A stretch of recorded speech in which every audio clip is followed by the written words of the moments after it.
I've had them many times, and on occasion they break, they explode. They explode? The paper straws explode? It's Tuesday, February 11th. I'm Jane Coaston, and this is What A Day, the show that has decided it has heard too many Taylor Swift, Travis Kelce conspiracy theories. On today's show, President Donald Trump doubles down on his plan to kick Palestinians out of Gaza. And a federal judge says that the White House has defied his order to unfreeze billions in federal grants. But let's start with the administration's push to dismantle the Consumer Financial Protection Bureau. If you viscerally remember the 2008 financial crisis, you know why the Consumer Financial Protection Bureau was created. The gross combination of predatory lenders, financial institutions running amok, and a housing bubble led to the biggest financial downturn in the United States since the Great Depression. I graduated from college during that time, as did millions of millennials. And if you ever wondered why people around my age are the way we are, well, it wasn't the avocado toast we were all allegedly purchasing. Anyway, the Consumer Financial Protection Bureau was created to protect consumers from the scams that left millions of Americans out of work and out of their homes during the Great Recession, and the scams that banks and other big financial institutions have tried to run on Americans ever since. Remember back in 2016 when Wells Fargo opened millions of fake accounts in the names of customers, even forging signatures and creating fake PIN numbers to activate accounts? The CFPB demanded they pay back more than $3 billion in redress to consumers and civil penalties. And the big banks and Republicans hated them for doing that. And so did Elon Musk, who wants to destroy the CFPB, and happens to also want to turn Twitter into a banking platform, which the CFPB would regulate. So it makes all too much sense to see Trump and Musk and the boys of the Department of Government Efficiency taking aim at an independent government agency created to stop billionaires from screwing over Americans. Democratic Senator Elizabeth Warren of Massachusetts proposed the CFPB back in 2007 when she was a law professor, and she had some tough words for Musk and Trump on their efforts to shut the Bureau down on Monday. Trump campaigned on helping working people, but now that he's in charge, this is the payoff to the rich guys who invested in his campaign and who want to cheat families and not have anybody around to stop them. But President Donald Trump, being President Donald Trump, decided he should get involved in the conversation from behind the Resolute desk, no less. That was set up to destroy people. She used that as her little personal agency to go around and destroy people. And she's a fake. Just like she said she was an Indian, and she wasn't an Indian. You have more Indian blood in you than she has. Of course. To make sense of what's happening with the Consumer Financial Protection Bureau, I spoke with Helaine Olen. She's the managing editor at the American Economic Liberties Project and a contributing columnist at MSNBC. Helaine, welcome to What A Day. Thank you for having me on. So can you start by giving us the backstory to the CFPB? It was created in the wake of the 2008 financial crisis, which I remember all too well. What was the idea behind it?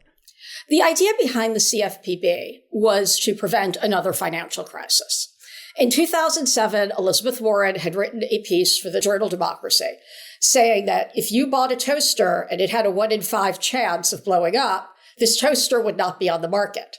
But that this was not true for financial products like mortgages or credit cards, right? That you could find yourself signing something and then the terms could change on you.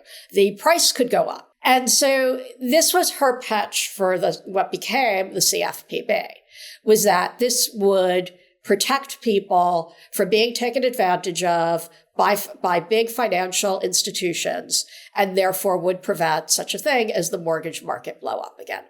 And what does the CFPB do? Who does it regulate?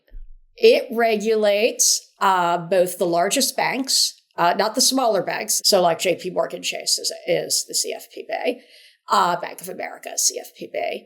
And then also they regulate non-banks. So mortgage issuers that are not attached to banks, credit cards, credit reports, and crucially for our story here, fintech companies.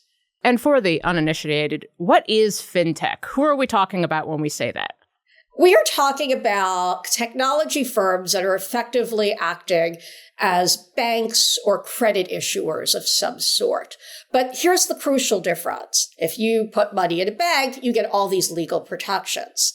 Until fairly recently, when the CFPB under Rohit Chopra moved in on it, you did not get these protections. So there would be scandals where like a company would say, oh, get your deposit here, you'll have high interest rates, and would like sort of intimate that they had FDIC protection, but in fact they did not. So it's been around for a little more than a decade. What have been, in your view, some of the agency's major successes? Well, I always say they've returned $21 billion to American, we say American consumers, but we should really say just Americans in financial shenanigans made good. They're probably most famous for, helping take on Wells Fargo during the fake account scandal of almost a decade ago now. But they've done, auto loans, payday loans, credit cards, kind of you name it. I mean, a lot of these things can feel very small and seem very small, but in fact, if you are the victim of it, it's actually a very big deal.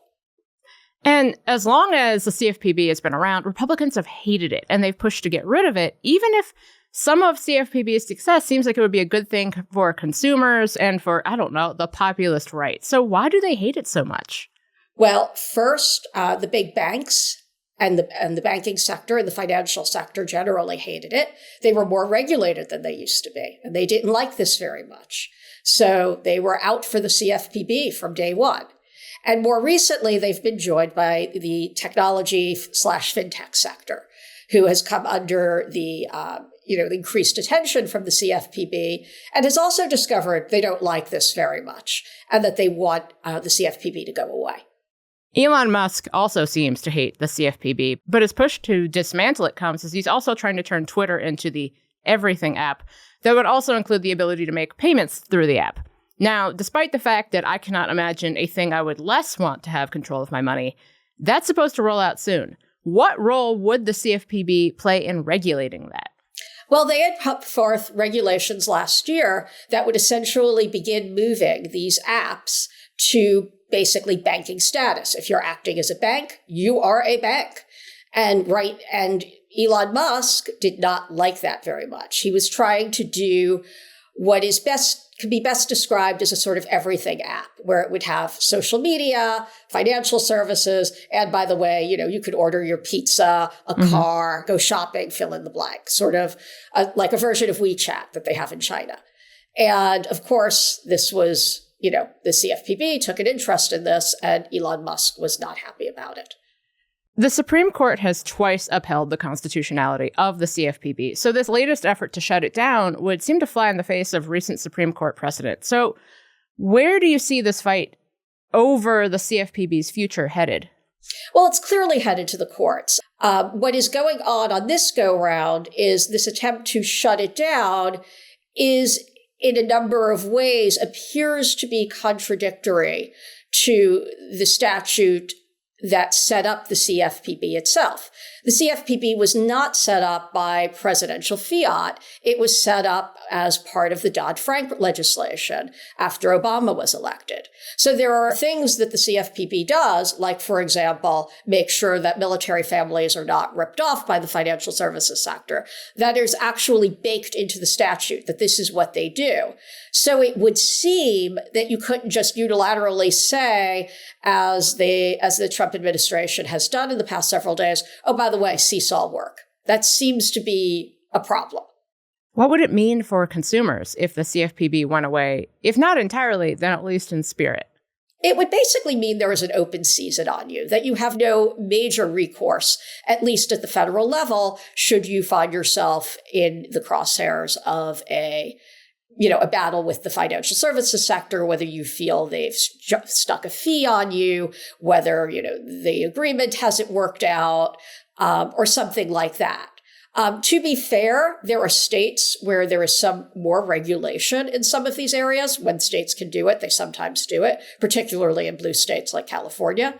But regardless, it would not be as easy to simply appeal to the CFPB for help. For instance, right now, there is a database that was still live on the site where people could send in their complaints. I signed up for a credit card and they said there'd be no fee. And lo and behold, I get charged a $100 fee. This stuff actually matters to people. It can seem sort of simple, but it really matters a lot. And the CFPB was able to help people in these situations. And this is all happening at a time when money is becoming increasingly virtual, most notably in the form of cryptocurrency. And you mentioned tech companies like Twitter and Meta are trying to insert themselves into the financial space. Without an agency like the CFPB, how could these risky financial markets become even riskier? Well, there is effectively be no protection. That if something went wrong, whether your money vanishes in the app, there would be no protection. There would be nobody to appeal to. If you signed up for one thinking you were getting one set of terms and then there was another. If the interest rates were not what you were promised, there would be nobody to complain to. I mean, this is kind of a huge thing for people, and that this is simply being wiped out is extraordinary. Helaine, thank you so much for joining me. Thank you for having me on. We'll get to more of the news in a moment, but if you like the show, make sure to subscribe, leave a 5-star review on Apple Podcasts, and share with your friends. More to come after some ads. What Today is brought to you by Rocket Money. It's happened so many times before. You sign up for something, you forget about it after the trial period ends, and then you're charged month after month after month. The subscriptions are there, but you're not using them. In fact, I just learned that 85% of people have at least one paid subscription going unused each month. Thanks to Rocket Money, I can see all of my subscriptions in one place and cancel the ones I'm not using anymore. And now I'm actually saving more money. Rocket Money is a personal finance app that helps find and cancel your unwanted subscriptions, monitors your spending, and helps lower your bills so you can grow your savings. See all of your subscriptions in one place and know exactly where your money is going. For ones you don't want anymore, Rocket Money can help you cancel them. Get alerts if bills increase in price, there's unusual spending activity, or if you're close to going over budget. Rocket Money will even try to negotiate lower bills for you. They automatically scan your bills to find opportunities to save. Then you can ask them to negotiate for you. They'll deal with customer service so you don't have to. Rocket Money has over 5 million users and has saved a total of $500 million in canceled subscriptions, saving members up to $740 a year when using all of the app's premium features. Cancel your unwanted subscriptions and reach your financial goals faster with Rocket Money. Go to rocketmoney.com/whataday today. That's rocketmoney.com/whataday. rocketmoney.com/whataday. Headline. We're going back to plastic straws. These things don't work. President Trump signed another round of executive orders on Monday. One of them returns the use of plastic straws to the federal government. He talked about how much he hates paper straws during a signing ceremony in the Oval Office. I've had them many times, and on occasion they break, they explode. If something's hot, they don't last very long, like a matter of minutes, sometimes a matter of seconds. It's a ridiculous situation. They explode? The paper straws explode?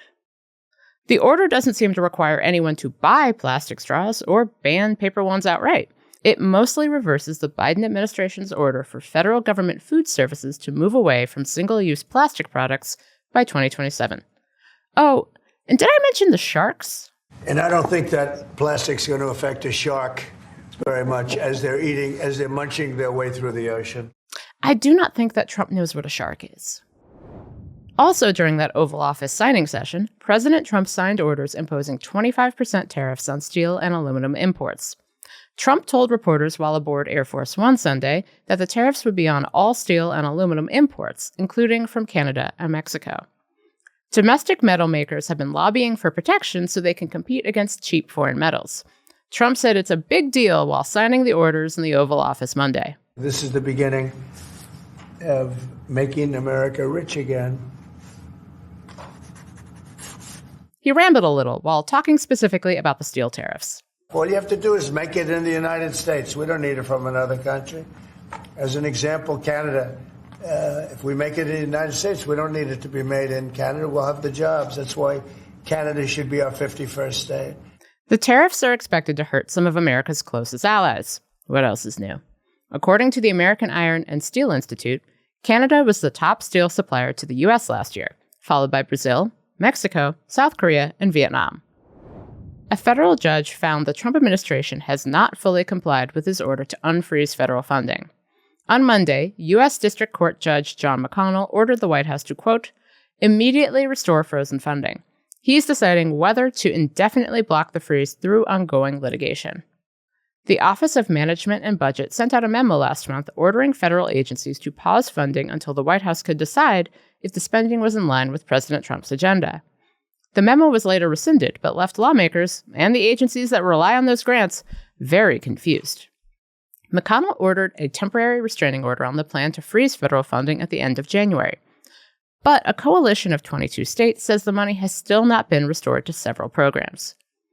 In his judgment Monday, McConnell wrote, quote, the broad categorical and sweeping freeze of federal funds is, as the court found, likely unconstitutional and has caused and continues to cause irreparable harm to a vast portion of this country. As far as I'm concerned, if all of the hostages aren't returned by Saturday at 12 o'clock, I think it's an appropriate time. I would say cancel it and all bets are off and let hell break out. President Trump said on Monday that the Israel-Hamas ceasefire should end if Hamas doesn't return all the remaining Israeli hostages this weekend. Earlier in the day, Hamas officials announced that the armed militant group will not release any more Israeli hostages until further notice. The group accused Israel of violating the ceasefire agreement by launching deadly attacks on the Strip in recent weeks. Hamas was set to release 3 more Israeli hostages this coming Saturday in exchange for hundreds more Palestinian prisoners.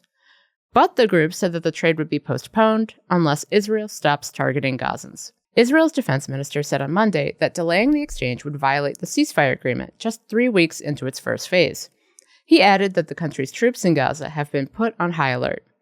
It comes after Trump doubled down on his plan to kick millions of Palestinians out of Gaza during his interview with Fox. Trump is scheduled to meet with Jordan's King Abdullah II today at the White House. Topics for discussion will likely include Trump's proposal that Egypt and Jordan take in millions of Palestinians living in Gaza. The president told reporters on Monday that he'd consider withholding aid to the two countries if they don't comply. And that's the news. One more thing. I want to talk about Ye, the artist formerly known as Kanye West. It has made me really sad to see one of the best artists of his generation sell swastika t-shirts and post bafflingly anti-Semitic rants and actual pornography on Twitter. But I think it's important to talk about Ye in the context of celebrity, politics, and how people try to wield celebrities like cudgels and get burned pretty much every single time.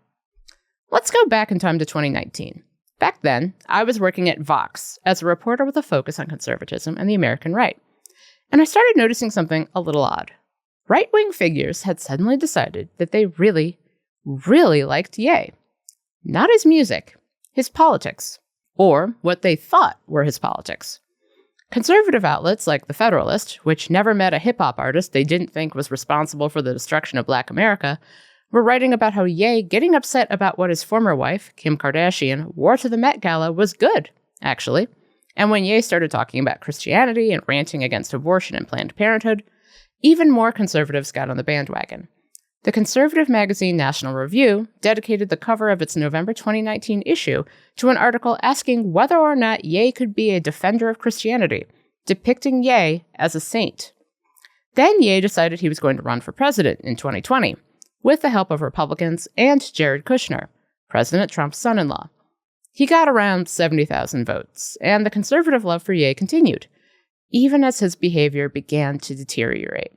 See, Ye has discussed his bipolar diagnosis back in 2016, and his decision to stop taking medication because he believed it got in the way of his art.